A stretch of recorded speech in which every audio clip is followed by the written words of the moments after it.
Hello guys. Hello everyone. Samahan niyo po akong mag-repack ng mantika. Yung aking pong gamit na plastic ngayon is 1 3/4. Naubusan po ako ng 1 1/2. Gamitin ko na lang po ito para hindi masayang yung plastic. Sabihin ko na lang kay Tumer na pasensya na maliit siya tingnan kasi gawa ng malaki yung plastic. Ayan po. Ito po yung gamit ko sa 5 pesos na mantika.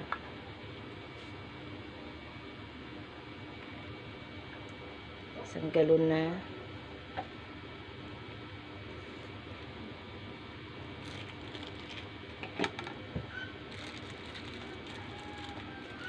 Yun guys. Dapat dito sa pagtitindahan tayo ay madiskarte. Parang sa tindahan madiskarte tayo para dumami yung ating tubo. Pero ngayon guys, ayan, ang dami pong kulang sa aking tindahan. Hindi ko pa po ako nakakapamili. Yan guys, pag napuno ko itong lagayan, stop na po ako sa pagre-repack. Kailangan nating magsikap para sa ating mahal sa buhay. Kung pwede nga lang pong wag matulog, puro trabaho na lang gagawin gagawin ni Mama Ay. Yun guys, sana po dumating yung araw na hindi na talaga ako maging mahiyain para maging okay yung aking mga videos. No, hindi naman na po ako ganun kahiyain makapal na ang mukha. Ayan guys, meron pa po ako mga ibang gustong ituro sa pagluluto or sa dito sa tindahan. Hindi ko pa po siya maasikaso, pero papunta na rin po doon yan. Maunti-unti ko po. Kaya guys, opo, ikaw na nanonood, kung pinanood mo ito, wag na po tayong maging mahiyain.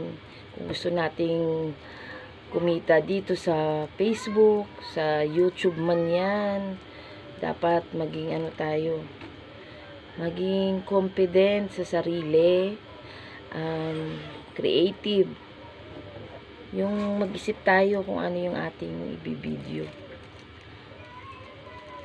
Kahit totoo naman po talagang mahirap mag-video, mahirap mag-isip ng content. Pero pilitin po natin, magagawa din natin yan. Ayan po, yung aking nga pong dashboard ay nagkulay red lahat. Kasi po hindi po ako naging active nitong mga nakakaraang araw.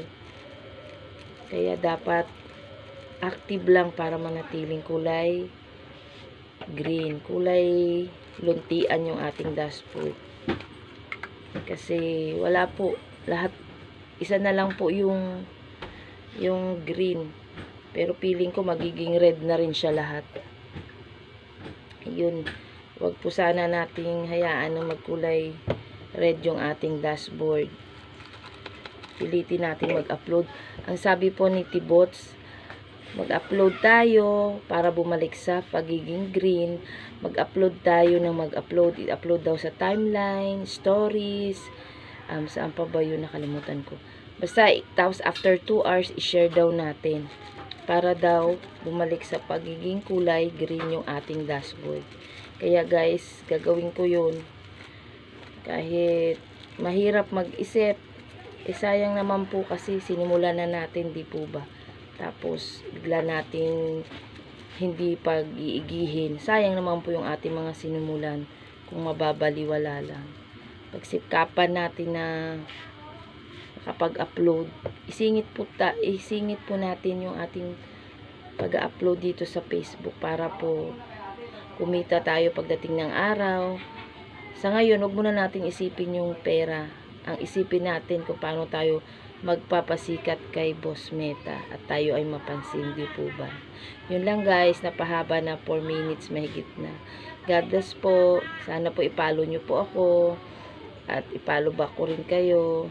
Please subscribe. I-share ko rin to sa YouTube para sabi nila wag i-share, marami nagsasabi na magkaibang platform yun kaya pwedeng i-share. Yun lang guys, bye.